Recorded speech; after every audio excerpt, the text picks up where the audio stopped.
Welcome back to the Fearsome Femme podcast. We are your hosts, Rami and Alicia. And today's episode, we wanted to bring you 10 of our favorite ways to pour back into your own cup.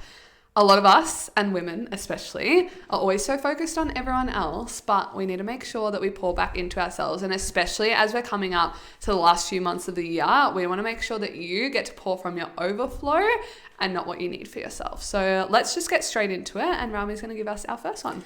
Perfect. Number one is breath work or some form of mindfulness. A lot of the time when we feel like our cup is empty, the types of emotions that'll come up are probably stress, anxiety, anger, frustration, whatever it is, sadness, all the things. And for me personally, the best way for me to just calm myself down, feel a little bit more relaxed, ground myself, is to just do a little bit of breath work. You don't need to do anything too big, bold, or crazy. Even if it's just 5 minutes a day, 10 minutes a day, even just as soon as you wake up, right before you go to bed, just taking some really nice deep breaths. I prefer, a nice inhale in and then an extra long exhale out. That really slows down the body. If you're someone who doesn't really love doing breath work and maybe prefer a meditation, like Spotify and YouTube have so many on there. So there's honestly no excuse. You can literally, even me, I don't just meditate with nothing. I prefer to have someone guide me through it. So I'll always put on a Spotify one. I think also what's really great is to try and do those things consistently, because I feel like that really, really, really helps. So yeah, breath work, mindfulness, even pulling cards, like if you've got an oracle deck, just whatever makes you feel like you're coming home to yourself, sort of like getting out of your head, back into your body, just like really filling yourself up with, like I said, breath work, meditation, pulling cards. They're probably, all three in the one hot tip there. I love that. I love the coming home to yourself. Well, obviously my first one is going to be movement. I think we so underestimate how much movement fills up your cup and how much it really contributes to your emotions and to your mental state as well. We obviously know that movement releases endorphins. It makes you fucking happy. The whole saying of you're never going to feel shit after a workout, because you literally, physically, chemically, all the things happen so that you actually feel really fucking good after it. And I think it's also just not having the expectations all the time, and there's going to be a bit of nuance to this, of that movement does not always have to be a strong fucking heavy workout in the gym. Movement can look as simple doing yoga. Again, I really love YouTube, can be amazing if you've got a coach, whether that is going to a Pilates studio, whatever that looks like, but it doesn't have to be high and intense all the time, because sometimes what you actually really need to pour into your cup is just stretching. Sometimes it's doing Pilates to connect a little bit more.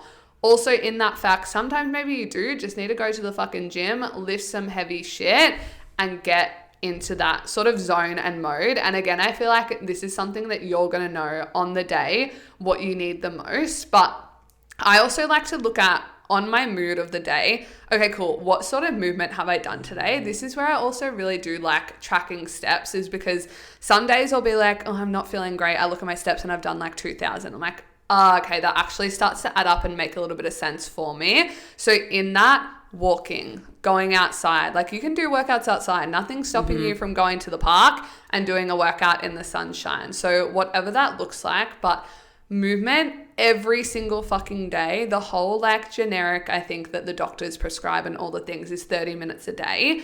And 30 minutes includes walking, includes all the things, but I would say that is bare minimum to fill up your cup, and make sure you're doing it. Number 3 is reading. I love reading, especially Fairy Smart. I am one of those girls. I am proud to say it. But I don't know what noise just came out. No, there are so many fucking books out there, and I know there's so many people that have probably tried, and I say that in quotations, and then maybe given up. But push the boundary a little. And I know that reading obviously can feel a little slow, obviously takes a little bit longer, but trust me when I say, when you get into a good fucking book, like there'll be some nights when I'm so happy that my partner is gaming, because I'm like, I need to finish this chapter anyway. Like, you go do what you need to do. Yeah, like some of these books are so immersive, and it can just be a full fucking experience. Like, if you're like a full book talk girly, like there'll be things where you can buy like those lights that sort of like they're like projector things that go onto your wall. I've seen some girls have it, and it can be like these really cool like fairy scenes or whatever. my God. It's, So you're like in it. yeah, so you're like even more immersed in it. Like when I was reading this series not too long ago, I literally like found the soundtrack on Spotify. I had a colored light. Like I make it an experience sometimes, obviously not all the time. So I love reading, or unless you like reading personal development books, go for it. Like there's also Audible. So if you're not someone who likes to just sit down and read a book, or you feel like you might not make the time for it or whatever it is, Audibles are so great because then you can also just do that on the move. Same with like podcasts. I guess we'll kind of tie that in a little bit there. But you can just listen to it while you're doing your thing or whatever it is. But I find that it's just, I don't know, just makes it more fun sometimes rather than just listening to music. Like I love listening to a good personal development Audible, but I like to sit and read a good fantasy book. Yeah, I'm definitely a self-development book person. The next one, which I'm going to shout out to my coach, Didge, because I think before I was in her world, this was never something that crossed my mind or my radar, and that is making sure that you have time in silence. For my busy girls out there, whether you're a corporate worker, 9-to-5 mums especially, I want you to think of the last time that you didn't have any noise. No background noise. I mean, background noise is okay, but no things as like you're not listening to music while you're having a shower. You're not always listening to something when you're driving. You're always having that stimulation, because I think something that we don't realize is when we pull ourselves away from, say, social media, from watching TV, even listening to things is still stimulating your brain. So it's so important to have time where you're literally just in dead fucking silence. And I'll tell you a few of my favorite ways to do it. One is sometimes I literally just do sit on the couch, sit there just doing fucking nothing, and I just let myself be bored, because I think that's another thing. Like when was the last time you were well and truly just fucking bored with nothing to do? And it's actually really difficult. A lot of the time I'll set a timer for like 5 to 10 minutes and 2 minutes will go by and I'm fucking fidgeting and I just don't know what to do. But I just start to take notice. So if I'm sitting on the couch, I'm just looking at the walls and taking notice of things. And you're never going to be able to fully take notice of your surroundings when you've got so much going on. So facts. A really easy way to do it though, for someone who's like, I'm not going to fucking sit on the couch in silence, go for a walk and don't listen to anything.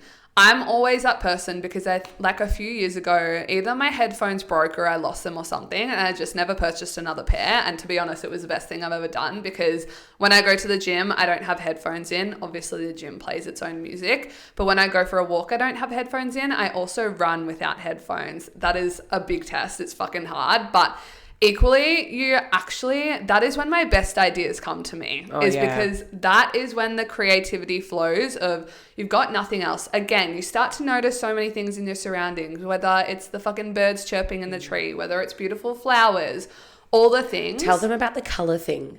Oh, okay. I just learned this on the weekend from Alicia, but I think it's so I valuable. I mentioned it in Color Walk, but That's anyways, okay. This is sort of like a bonus one, is going for a color walk. So I can't believe you didn't know about this. Yeah. It's a thing where literally you're just going to go on your daily walk, but say you pick a color and you pick blue for the day. Whenever you're on your walk, you're going to be scouring for everything blue, and you can Wow, sound like a DJ. Chicka, chicka, chicka. beatboxing over here. You can take photos of it, or even just simply take notice of it, because a lot of the time when we're on our daily walks, we're doing our things, we're not actually taking in our surroundings, whether you're looking at your phone, whether you're walking your dogs. I know when I walk my dogs, I'm fully fucking focused on the dogs, but just actually starting to become really aware of your surroundings and notice how fucking beautiful life is. Like there is so much beauty around you, and a lot of the time we don't notice it because we're so fucking distracted. So I might also just make that an additional point, but remove the distractions on top of having time in silence. Those two is just like a recipe for beautifulness. Well, it's like it's not disaster. disaster. Beautifulness will do. I love. Number 5 is catching up with friends and family.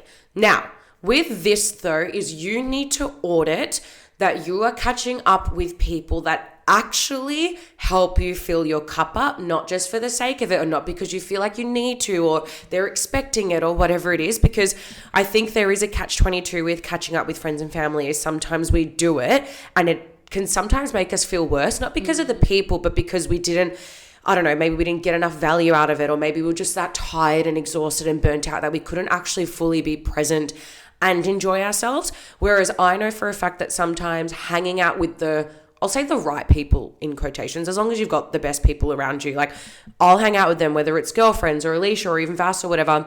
I know that those certain specific people are actually going to help me fill my cup up because we have such valuable conversations. It's fun. I'm not feeling like I can't be myself, like I can just be me and raw and honest. And I think that's what's key when hanging out with people when you want to fill your cup up, is that making sure that you can still be you and you're not worried about X, Y, and Z. So hanging out with people that are so fucking valuable and add value to your life. Love.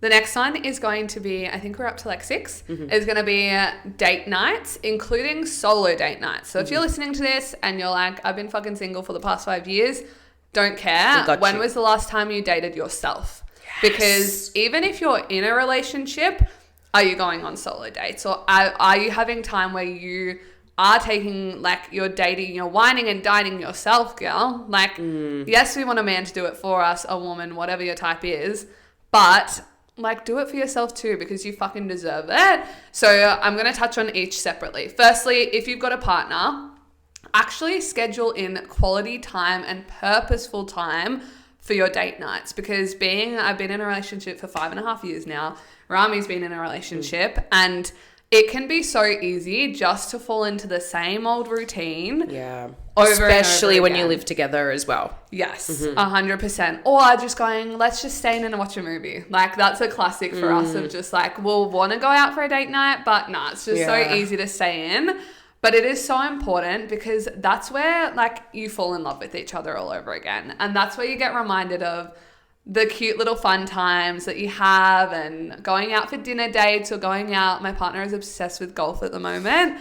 And even like going to the driving range, like, we laugh so hard at each other because we both suck at it at the moment, and it's just so much fun. So allowing yourself just to have fun on those date nights, and whether you like to go out for a big wine and dine thing. And I think there's also a time and a place to have that movie night at home. Totally. But make it special. Yeah. Like, if you're going to do the movie night at home, we recently, like yesterday, we baked cookies together, or you can get brownies and stuff. And we literally just got like the fucking roller cookies. Yeah. Like, that's it. Lazy vibes. But still, doing those sorts of things where you actually get to spend that fun quality time with your partner. Yeah, like Vass and I love playing games. Yes. Like, we literally went to the game store a few weeks ago. I reckon we spent like a couple $100 because because we're such homebodies, and because we know, and again, this is like setting yourself up for success when you're dating someone and living with them. That's why we're like, fuck it, let's just go buy a bunch of games, because we will play these to the death. Yeah. And it's so fun. And I think that's also an alternative. Like, if you get in that same cycle, being fucking zombies sitting next to each other. Yeah. Because you don't connect. Whereas the games allow you to actually connect. I would say that for couples. When it comes to solo, there are so many solo dates you can do. I recently I took myself out for lunch because I went for a little shopping day for all my retreat goodie bags, actually. And I was there, and I was like, I feel like for me, I've always found it difficult, like just sitting out for lunch by myself and not being on my phone. That's my rule for myself, is I'm not allowed to sit there and scroll. I was just sitting there and again noticing the flowers, the flavors in the food that I'm eating. There could be flowers around. And just being present. So that's something, because I know for a lot of people that probably feels really fucking uncomfortable to sit there and eat. Yeah. Going to the movies could be really fun. And just doing things that you genuinely want to do. Date yourself. Like, go buy yourself the flowers. The whole think of Miley Cyrus when I said that. Yeah, I know. But do the things and treat yourself, because you fucking deserve it. And schedule in these days. Like, plan it and make it a non-negotiable to have a solo date night for you. Love. Number 7, I think, which is kind of on the back end of like the solo date, is do an activity, whether it's something new or something that you haven't done in ages, whether it's a dance class, a Pilates class, or something new like pottery. Like, I have like a few groups of girlfriends, and there's a group that I went through the academy with, and for every birthday or even every catch up we try to do an activity, and it's so fun. Like sometimes it'll be things that we've already done or something completely new, and like that's the first time I'd done pottery, or it was like the first time they had done like pole dancing. Like we really try we really try to make it fun and super interactive rather than just doing the same shit over and over and over again. Like filling your cup up could be doing something new, and it might be a little uncomfortable, and we can dive into the fears, but you know how we feel about that. Like just go and do it, because you might surprise yourself and you might have so much more fun, and then you've just created a new hobby for yourself that you would not have known if you didn't go and do it. Like I know that dance classes is such a big thing for the girls, especially like the sensual ones. Like that can be really scary. I remember the first time I did it, I was like, oh, this is a bit nerve-wracking. Yeah. I love it now. Like it's so fun, really gets you into your body. You meet like a whole new version of yourself as well. And even in any other activity that you decide to do, and again, you don't have to do it alone. You can do it with friends, but you can do it by yourself. Like just go do something fun. Yeah, so good. Number 8 is, I wrote colouring in, but I'm just going to make it art as a whole. I grew up, my mum is an artist. She loves art. And funnily enough, like I always used to hate it. But I think as well, having that perfectionism in me somewhere is colouring in for me. I love because it's all drawn out and all I have to do is fill it in. When it comes to a blank canvas, I just go, what the fuck am I going to do with this? Whereas some people might love it. But I see it and I just go into, I don't know, and I just don't want to do it. Whereas actually having things where I just go, okay, I just get to decide whatever colors I make it. It is so fucking calming. And I got into this just because I bought coloring books for everyone at retreat, and I bought myself one as well. And just the relaxation state that your brain gets into when you do art. And I'm not going to get too scientific because I'll butcher it, but I listened to a great podcast from Diary of a CEO. I can't remember the name, but anyways, it's out there somewhere. I believe it was Oprah Winfrey's therapist was doing it, and it was a really interesting episode. So if you search something like that up, it'll come up. But what she was talking about is when we're in a stress state, it's one side of the brain. Coloring and art and all those things is the other side of the brain, and it calms you down so much. So anything you can do, whether again it is the pottery, like I know a lot of people like to make the clay at home now. Oh yeah, you can. Yeah, and you can put it in like your oven. I even a few months ago painted glasses. Oh yeah, that's cool. There's so many fun things that you can do that it just is such a meditative state, and that also can tie into the mindfulness of doing that. And another thing, I've been doing it with this playlist that is like Japanese Zen music. Oh, nice. And I literally feel like I'm in a day spa. So relaxed, and it is just purely for you, a bit of fun, and it's just not serious. I just feel like it just makes me think like our generation, we have everything. Like as soon as you just said like the Japanese Zen music, I was like, we can literally get whatever the fuck we want whenever we want. Everything's at our fingertips. Anyway, continue, and that's why we also don't do this stuff. Because if you think about like, little history lesson, if you go back even 50 years, they didn't have phones on them 24/7. You were forced to actually do things that filled up your cup and that were actually interesting and that made you use your brain. Whereas now it's so easy for us in 2 seconds, like Rami just said, to get whatever the fuck we want. Amazon Prime, like same day delivery, all these things. Crazy. Which is why we don't actually reach for all the things that do fill up our cup. Yeah. And then our final one is a pamper night, which... Second last? Is it? No, I think it's our last one. Unless you just thought of another one. I lied. Yeah. There's something I learned on the weekend as well, is that Alicia is always right. Okay? Anyway, so... The 9th one is a pamper night, which whatever way, shape or form that looks like to you, whether that's a bubble bath, whether that's face masks, hair masks. Like I was literally telling Alicia the other day that I love having my showers now because I've got a new hair routine because my hair's really dry at the moment, working on my hair health. So it's kind of like that is a little bit of like a pamper night for me because it takes me like an hour maybe to do like the whole thing. But literally even just... shaving your legs. Literally. And like making it an experience. Like rather than like, oh, this is just a chore and I need to do this and oh, fuck, gotta do this, whatever. It's like actually create that intentional time and be like, you know what? I'm a fucking woman who gets to do this and I get to feel sexy and I get to do these things, whether you're at home alone, whether your partner's at home, whatever it is, like, and putting on Japanese Zen music or putting on your favorite girl boss playlist or even putting like on sensual music, Yeah. make you feel sexy. Totally. Or even nothing. Like all of these tips I feel like that we have given, you can literally mix and match them. It's not like you just pick one and that's it. It's like you can literally do a few of them at a time. Like they all merge. But yeah, a pamper night, like you can't go wrong. Or even if like you don't want to do it at home and then you go book in a facial or you book in to go get your hair done, your nails done, a pedi, whatever it is, book that in advance if it's something that you don't want to do at home as well. I love getting my nails done. Like nothing makes me happy. Oh my God. Like just, especially a pedi with like the massage chairs. I feel like I'm getting 2 in 1. Yeah. You know what I mean? And sometimes they'll full like put hot stones on like your legs. And I'm like, it's also fucking massage too. It's so great. So whatever that pamper night looks like for you, like I wish we had a nice big bathtub because I would totally utilize a bathtub.